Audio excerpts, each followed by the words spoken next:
Баршаңызға сәлем, менің каналыма қош келдіңіздер. Бүгін сіздермен өте дәмді әрі тез жасалатын картоптан пюре және котлет дайындайтын боламыз. Каналыма тіркелмеген болсаңыз міндетті түрде тіркеліп алып, қоңыраушаны басуды ұмытпаңыздар. Ал ендеше ең әуелі нанымызды осылай суға немесе сүтке батырып әбден жібітіп аламыз.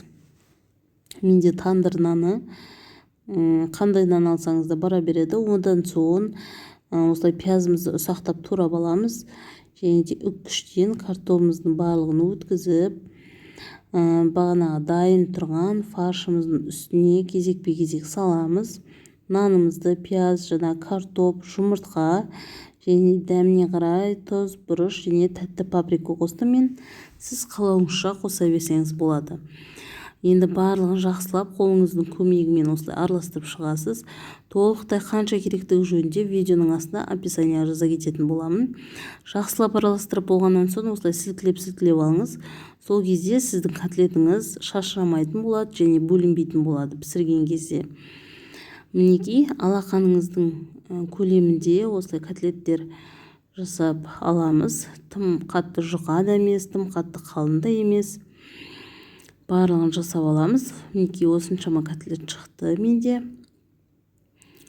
Одан бөлек картопымызды ашып, суға пісіріп алып, үстіне сары майымызды салып, жылы сүтімізді құйып, қасықтың көмегімен немесе оқтаудың көмегімен езіп алыңыздар.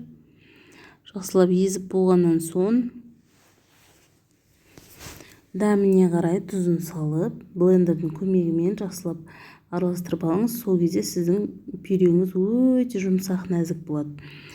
Және де қызып тұрған табаға котлеттерімізді бір-бірлеп салып, осылай екі жағы қызарғанша пісіріп, қуырып аламыз. Қызарғаннан соң, котлеттердің барлығын пісіріп болғаннан соң, сәбізімізді салатын боламыз. Қайнап тұрған, қызып тұрған майдың үстіне осылай сәбізімізді алып, қуырып, 2 минут көлемінде үстіне пиязды салып, тағы да 2-3 минут көлемінде қуырып аламыз.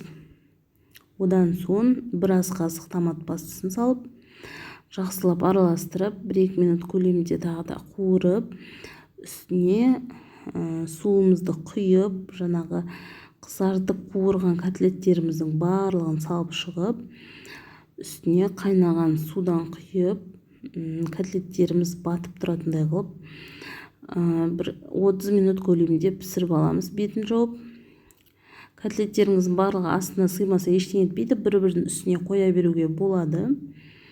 Мінекей, барлығын батып тұратындай қылып құйып шығыңыз. Одан соң осылай бетін жауып, бұқтырып 30 минут көлемінде пісіріп аласыз.